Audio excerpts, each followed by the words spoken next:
चलिए आज दिमाग के एक ऐसे हिस्से में गोता लगाते हैं जिसके बारे में हम ज्यादा बात तो नहीं करते, पर वो हमारे हर एक्शन, हर मूवमेंट का मास्टरमाइंड है। जी हाँ, हम बात कर रहे हैं बेसल गैंग्लिया की।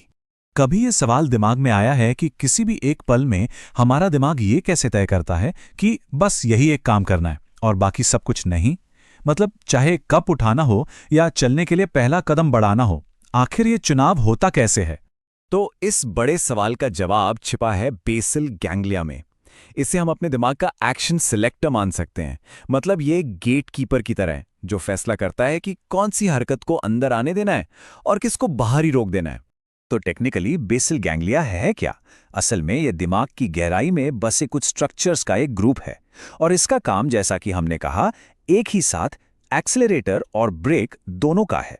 ये उन मूवमेंट्स को चुनता है जिन्हें हम करना चाहते हैं, उन्हें हरी झंडी देता है और ठीक उसी समय उन सभी फालतू हरकतों को रोक देता है जो बीच में आ सकती हैं।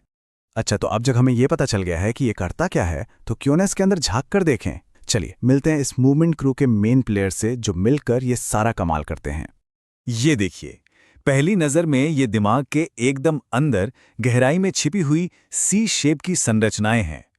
आप देख सकते हैं कि ये कैसे सेरेब्रल हेमिस्फीयर के अंदर मौजूद हैं और बाकी हिस्सों के साथ मिलकर काम करती हैं। और अगर हम जरा जूम इन करें तो हमें इस टीम के स्टार खिलाड़ी नजर आते हैं। सबसे पहला है स्ट्रिएटम, जिसमें कॉर्डेट और पुटामेन आते हैं। फिर है ग्लोबस पैलिडस, सबथैलेमिक न्यूक्लियस, और सबसे जरूरी सबस्टैंशिया नाइग्रा। ये सब मिलकर एक टीम की तरह काम करते हैं ताकि हमारी हर हरकत बिल्कुल स्मूथ और कंट्रोल में रहे। अब मजे की बात यह है कि इन सभी हिस्सों का अपना अपना खास काम है। इन्हें हम 3 ग्रुप्स में बांट सकते हैं।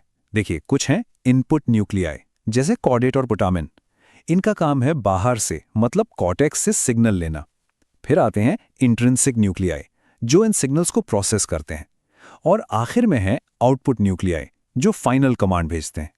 कितना ऑर्गेनाइज सिस्टम है ना? तो अब आते हैं सबसे दिलचस्प हिस्से पर कि ये सिस्टम आखिर काम कैसे करता है। इसे समझने के लिए हमें 2 रास्तों को समझना होगा। पहला है गो पाथवे। जैसा नाम से ही जाहिर है, ये किसी भी एक्शन को शुरू करने के लिए ग्रीन सिग्नल यानी हरी बत्ती है। इसे डायरेक्ट पाथवे भी कहते हैं। इस डायग्राम को देखिए, यहां पर हम देख सकते हैं कि ये गो सिग्नल कैसे ट्रैवल करता है। ये एक तरह का फीडबैक लूप बनाता है जो सीधे जाकर मोटर कॉर्टेक्स को, कह सकते हैं, एक्टिवेट कर देता है। बस यहीं से मूवमेंट की शुरुआत होती है। ये दिमाग का किसी काम को हाँ ये करो कहने का तरीका है। अब ये होता कैसे है, इसके स्टेप्स को समझते हैं। देखिए, सबसे पहले कॉर्टेक्स स्ट्रिएटम को एक्टिवेट करता है। फिर ये स्ट्रिएटम ग्लोबस पैलिडस इंटरनल, जिसे हम जीपीआई कहेंगे, उसे रोकता है, मतलब इनहिबिट करता है। अब जैसे ही जीपीआई पर ब्रेक लगता है, थैलेमस आजाद हो जाता है और आखिर में यह आजाद थैलेमस वापस कॉर्टेक्स को सिग्नल भेजकर उसे उत्तेजित करता है और बस मूवमेंट शुरू हो जाता है, एकदम सीधा और असरदार। लेकिन सोचिए, अगर सिर्फ हरी बत्ती ही होती तो क्या होता? हर तरफ अफरा तफरी मच जाती। इसीलिए एक लाल बत्ती भी है, और यही है नो गो पाथवे। ये वो सिस्टम है जो अनचाही हरकतों को रोकता है और बैलेंस बनाता है। इसे हम इनडायरेक्ट पाथवे भी कहते हैं। अब ये नो गो वाला रास्ता गो पाथवे से थोड़ा ज्यादा घुमावदार है। इसमें कुछ एक्स्ट्रा स्टॉप्स हैं, कुछ और स्टेप्स हैं, लेकिन इसका फाइनल गोल बिल्कुल उल्टा है। ये मोटर कॉर्टेक्स को रोकता है, मतलब ये उन सभी मूवमेंट्स को ना कहता है जो उस वक्त जरूरी नहीं है। चलिए इसके सफर को भी स्टेप बाय स्टेप समझते हैं। थोड़ा ध्यान दीजिएगा, ये थोड़ा लंबा है।